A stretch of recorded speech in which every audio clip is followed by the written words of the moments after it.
So as usual, the media only gets half the story. So I did a little digging, and my inside sources confirmed the truth about this ruthless Hollywoodstuntz gang. Folks, I'm afraid to tell you the truth is a little bit more horrifying than what the media is telling you. If you think what you've heard so far is bad, then wait till you hear this. So then the video comes to an end. The rider whose bike just got knocked over apparently has some kind of anger management issues and decides to retaliate. I've never met anyone who would get angry just because someone tried to kill you, because I don't hang around with animals. The people I hang around with would give you flowers if you try to kill them, because we're civilized people and we don't get angry. So anyway, apparently these ruthless gang members have some kind of, 3-strike rule. You can knock down 1 bike or 2 bikes, but the 3rd bike, you're done. I think that's a stupid system. It's suspicious, it's ignorant, it's sadistic, and it's just the kind of thing you'd expect from a vicious biker gang. Okay, so clearly a bit of sarcasm being used here, just a bit. So let's clear a couple things up. I'm saddened by many of the things that occurred over the weekend. I'm saddened by the fact that this little girl might be traumatized for life.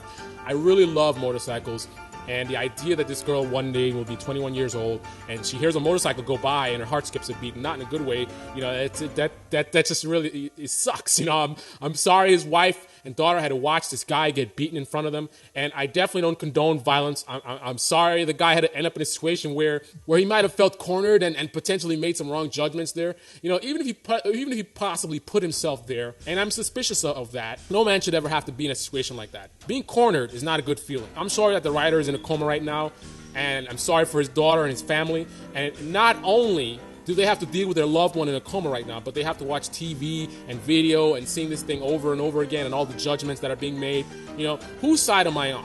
Who do I think is right and who do I think is wrong? Well, if you know me, you know that I'm going to look for wrongs on both sides. The bottom line is, I'm on no side but the truth. But since I don't know the truth, I'm going to have to reserve judgment until I do. Based on what I'm hearing and based on my instincts and based on the video, I really think that this whole incident started with some bad decisions made by the SUV. So since I don't know the details, let me talk about what I do know. Let's talk about some facts. Hollywoodstuntz is not a gang. Hollywoodstuntz is not a ride. Hollywoodstuntz is not an event. Hollywoodstuntz is a famous stunt rider. He's an individual, not a group. But most importantly, he wasn't even there. For those of you who don't understand what a stunt ride is, I'll clue you in. A stunt ride involves stunts.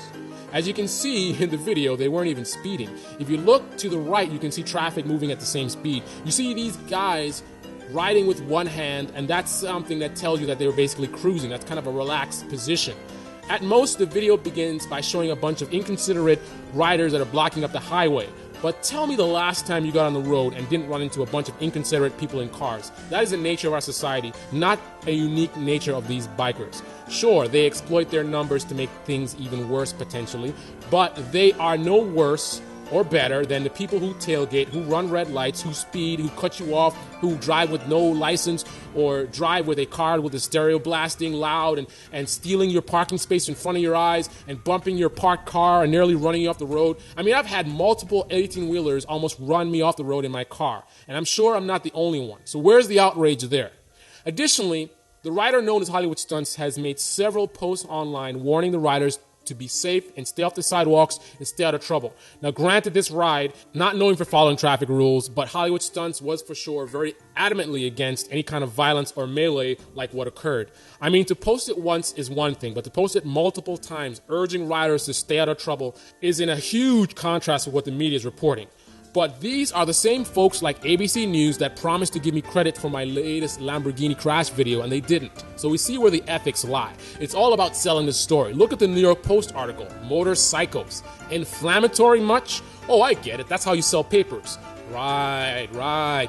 Bikers terrorize family. Yeah, that'll sell a lot of papers. Never mind, there's a guy in a coma who might not get the treatment that he deserves because of how you're swaying public opinion. He's just a pawn to be used to sell papers.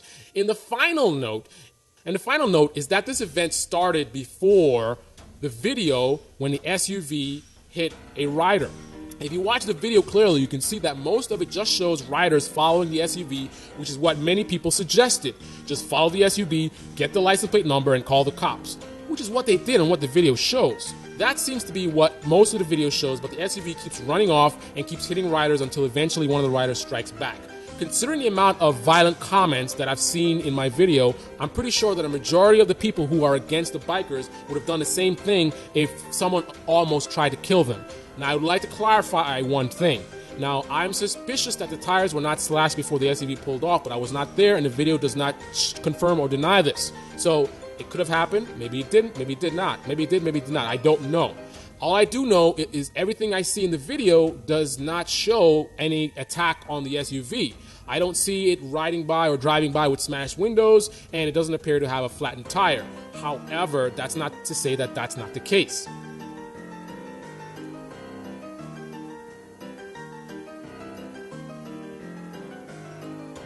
Okay, so let's get to the bottom line here. What's the problem? Road rage and the fact that America is one of the most violent countries in the world. Did you know that? You heard me right. One of the most violent nations in the world. One of the most powerful nations in the world is one of the most violent. If you don't believe me, just look it up. If you don't believe me, just look at the comments on the other videos about this incident. Look at how many people are suggesting that there should have been a lot more bloodshed last weekend. I think any kind of civilized person would be wishing that none of this happened in the first place, rather than wishing for more bloodshed. What kind of cruel, inhumane animal thinks like that? And it's not just some rogue element of the population. These kind of comments get lots of thumbs up. The people that agree with these comments, like the guy in the SUV should have been driving an 18-wheeler and smashed all those bikers. Now, it's one thing to want to defend your family. It's an entirely different thing to talk about mass murder and to talk about it with some kind of enjoyment, you know, like as if you're just talking about popping bubble wrap or something. That's the country we live in.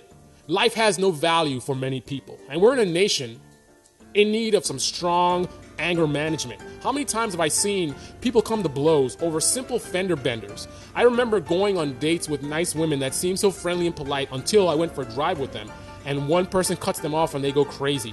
Now keep in mind that anybody on the road could be crazy with a gun, so the idea of randomly getting into a shouting match over a simple fender bender where you could end up being shot dead seems quite crazy, doesn't it? Or maybe not, and that would be the problem. So the bottom line is, all I see happening here is essentially road rage.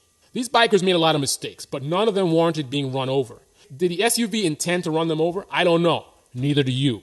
If this guy really did hit a biker and took off, he put the first nail in his own coffin. The key thing I want to know about is the justification for pulling off on the highway. Was it just being scared because a large number of bikers were surrounding the car? Or was it that the car was actually being attacked, as the media has been reporting? The same media that said the guy only had a broken leg when in fact he was in a coma. The same media that's been using the terms like black biker gang when this is not even a club event. Most of the riders don't even know each other, and the actual event planned that day never occurred because the police put a stop to it.